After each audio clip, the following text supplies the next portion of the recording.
BR Ambedkar Konaseema జిల్లా రాయవరం మండలం వెదురుపాక విజయదుర్గ పీఠంలో హైదరాబాద్ కు చెందిన డాక్టర్ సుధాస్వామి 150 మంది శిష్యులతో కలిసి అమ్మవారి యొక్క సౌందర్య లహరి పారాయణ చేశారు. ఈమె కంచి ఆస్థానం నుండి ఆధ్వర్యంలో పర్యటిస్తూ సౌందర్య లహరి శివానంద లహరి ఆలపిస్తూ ఉంటారు. ఇప్పటి వరకు లక్షలాది మందికి సౌందర్య లహరి శివానంద లహరి నేర్పించినట్లు ఆమె తెలిపారు.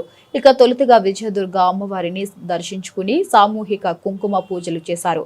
అనంతరం గాడ్ సమక్షంలో సౌందర్య లహరి పారాయణం చేసి గాడ్ ఆశీస్సులు అందుకున్నారు. ఇక ఈ కార్యక్రమంలో పీఠం అడ్మిన్ స్టేటర్ వి బాపిరాజు, విజయదుర్గ సేవా సమితి సభ్యులు గాదే భాస్కర నారాయణ, పిఆర్ఓ బాబీ పాల్గొన్నారు.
సవిత్రీభిర్వాచాం శశిమణి శిలాభంగ రుచిభిః